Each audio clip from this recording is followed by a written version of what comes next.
Karibu tena mtazamaji. Wanafunzi wa vyuo vikuu ambao wanaotarajiwa kujiunga na vyuo hivyo mwezi wa Septemba mwaka huu sasa wanakabiliwa na changamoto mpya katika juhudi zao za kuomba uhamisho wa vyuo kufuatia kucheleweshwa kwa idhini ya maombi.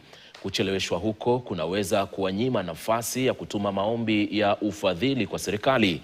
Hali hii sasa imezua wasiwasi miongoni mwa wanafunzi, huku baadhi yao wakilazimika kuachana kabisa na mipango ya kuhamia katika vyuo vingine. Kadri tarehe za kuripoti zinavyokaribia, wanafunzi wengi wanahofia kukosa mikopo na ufadhili muhimu wa masomo. Hali ya sitofahamu inaendelea kuwakumba wanafunzi wengi wanaojitahidi kukamilisha mchakato wa kuhamia vyuo vikuu vingine, huku wakikimbizana na muda wa kutuma maombi ya ufadhili wa masomo kupitia HELB. Mchakato huo umewaacha wengi wakiwa wamechanganyikiwa na kukata tamaa, huku baadhi yao wakilazimika kufanya uamuzi mgumu kati ya kupata nafasi katika chuo wanachokipendelea na kuhakikisha wanatimiza muda wa kutuma maombi ya ufadhili. Nilitoka Masai Mara, Associate Information Science.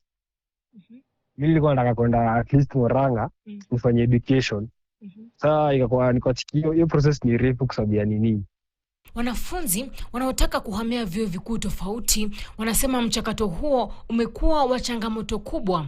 Malalamishi yao yanahusu kuchelewa kwa majibu, hitilafu katika mifumo pamoja na malipo ambayo bado haijakamilika. Wengi sasa wamegeukia kurasa za KUPS kwenye mitandao ya kijamii kutafuta msaada na kushinikiza suluhu kabla ya tarehe za kuripoti kufika.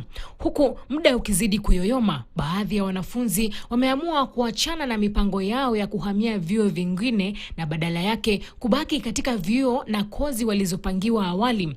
Wanasema wamechukua uamuzi huo kutokana na hofu ya kukosa mikopo na ufadhili wa HELB, ambao muda wa mwisho wa kutuma maombi utakuwa Septemba tarehe 8, wakati tarehe hiyo ikiwa karibu na kipindi cha kuripoti vyuoni.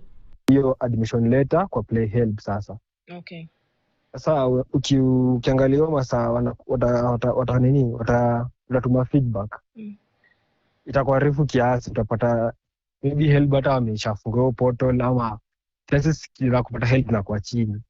Wanafunzi 1268 waliofanikiwa kupangiwa nafasi katika taasisi za elimu ya juu wanatarajiwa kuanza kuripoti kuanzia mwishoni wa mwezi huu na mwanzoni wa Septemba. Hata hivyo, kwa wanaotafuta hamisho au msaada wa kifedha, mwingiliano wa tarehe za mwisho pamoja na changamoto za kiutawala umeibua hali ya sitofahamu wanapojiandaa kuanza safari yao ya elimu ya juu. Ann Musungu, KTN, Nairobi.